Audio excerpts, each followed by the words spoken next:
New communities, disciples and apostles, words of warning, the true apostolate. Revealed by Jesus Christ from 1884 to 1950.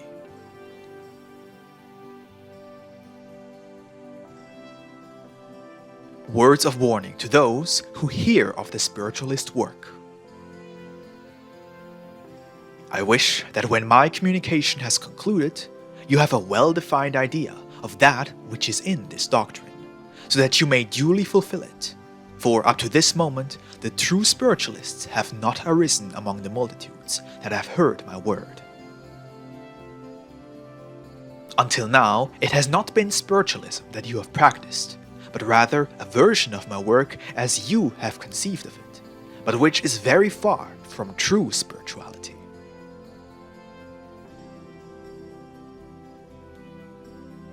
You will need to arm yourselves with the strength to accept that which has confused you.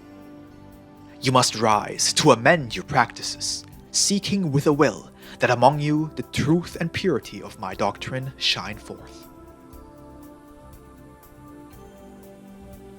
Do not fear to change the outward part of your practices and worship without altering the essence of my teachings.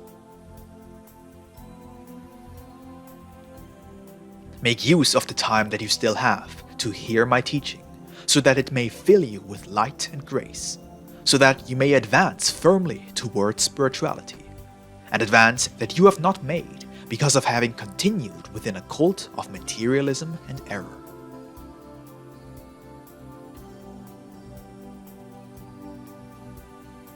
Until now, you have lacked faith to renounce your forms, your rituals, and your symbols, to seek me spiritually among the infinite. You have lacked the courage to be spiritualists and have conceived a way of seeming spirituality, hiding behind it your materialism and errors.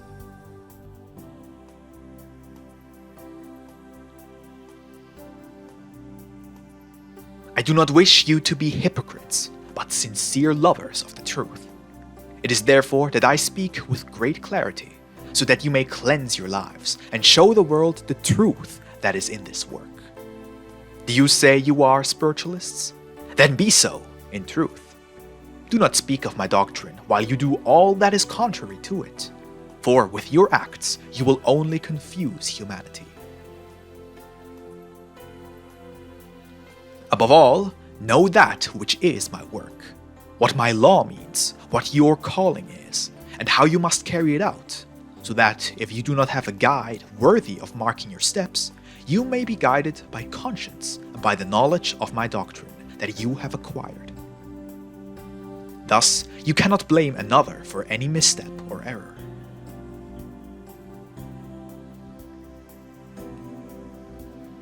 From the time that my communication by means of human understanding began, I have wished you to put into practice your gifts, and that you begin your spiritual mission, so that when the day of my departure arrives, you will have traveled part of the road and not feel too weak to begin the fulfillment of such a delicate mandate.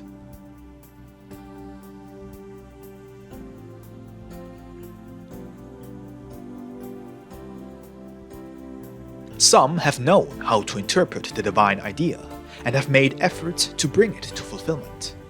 But there are also those, and they are the majorities, who have misunderstood the meaning of this work.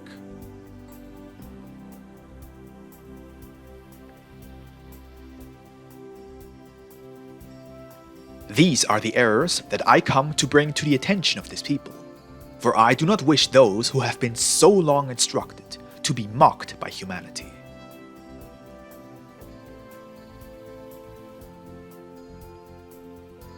Some are only interested in the essence of my word and yearn for the progress and evolution of the Spirit, while others are pleased by my outward worship, so that while the former enjoyed receiving teachings about spirituality, others were displeased that their errors were mentioned.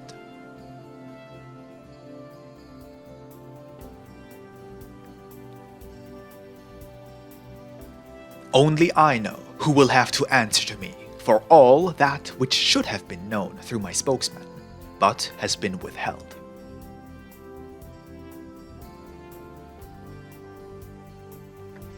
Meditate and understand that the unification that you need is spiritual, and that you will attain it when you rise above your passions and fanaticism. How can you create peace when each goes forth, proclaiming his own teachings as the only truth, while combating that of all others as false?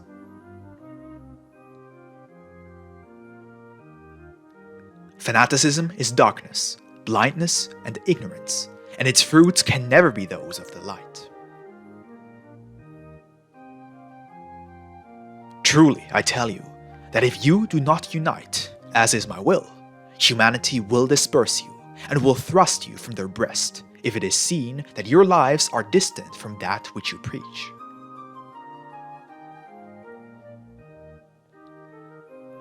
What will happen if men discover that in each place there exists a different form of worship and a different way of practicing my doctrine?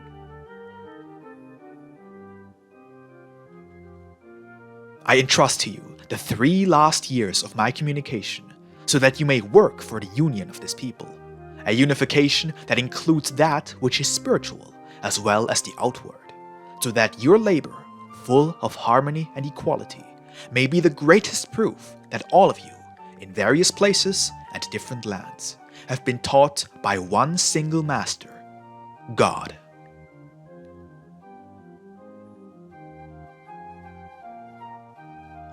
The true apostolate, the new apostles.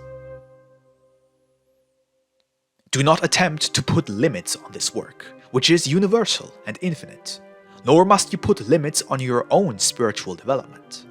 For the farther you go on the road of good works and study, the greater the revelations you will receive. You will see the divine work arise from that which is simplest.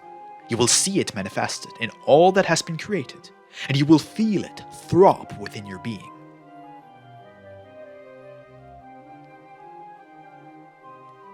This is the simplicity with which I come to teach the disciple of spiritualism, so that he too may be simple, like his master. Let the disciple persuade and convert by the truth of his words and the power of his works, without seeking to surprise anyone with mysterious powers or extraordinary faculties.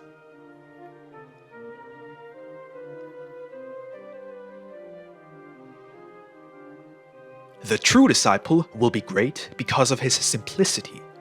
He will understand his master, and at the same time make himself understood by his brothers. The disciple of Jesus is he who subjugates with the persuading and consoling word, who raises up and resuscitates, making of the defeated victors over themselves and over adversity.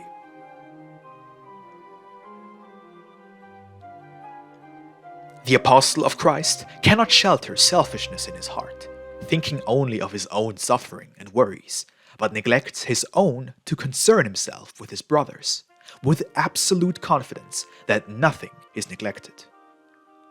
For the Father immediately helps those who have abandoned their own worries to assist a child of the Lord that needs spiritual sustenance. And he who has known how to forget himself, to bring a smile of hope, comfort to their sadness, or a drop of balsam for their pain upon returning home, shall find himself illuminated by the light that is benediction, joy, and peace. Many times have I said that you and those are the same ones. Come to taste the wine again and eat of the bread at my table. Eat of the Lamb. He is the origin of life. Come, you who hunger, thirst, and are unclean. Be strengthened and eat your fill. For then I will say to you, pick up your cross and follow me. At my table of this period, an apostle will be the man as well as the woman. I will seat your spirit at this table.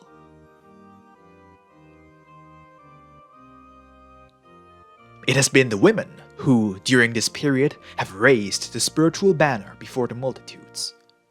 They have been leaving along the pathway the imprints of the apostle, zealous of the Father's law.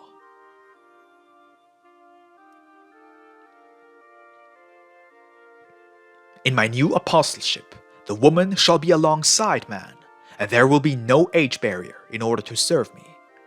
The same will it be for the adult, as well as the child or the elder. The same for the maiden, as well as the mother. Because again I say to you, that it is your spirit whom I seek, and that he has left his infancy a long time ago. If I told you in the second era that my kingdom is not of this world, now I tell you that neither is yours. For this dwelling place, as you well know, is a temporary one for mankind. I come to show you the true life, that which has never been based in materialism. For that reason, men will once again rise up against my eternal doctrine, with my same teaching as always, which is of love, wisdom, and justice, though that will not be immediately understood. Humanity will once again judge me, and once again put me upon the cross. Yet I know that my teaching must pass through this to be recognized and loved. I know that my tenacious persecutors will later be my faithful and unselfish sowers, for I will give them very great proofs of my truth.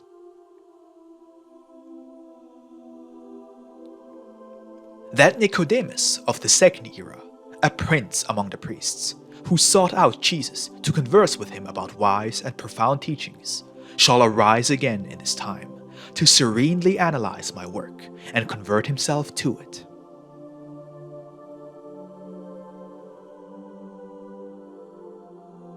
That Saul, called Paul, who, after persecuting me furiously, became one of my great apostles, shall appear again in my road, and from everywhere shall come forth my new disciples, some fervent, others self-effacing. The present hour is of great importance. The time of which I am speaking comes upon you.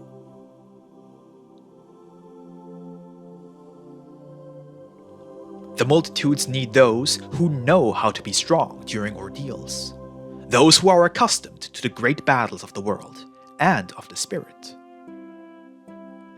They are the ones who will be able to guide and lead humanity, for in their hearts there will be no desire to control or dominate anyone.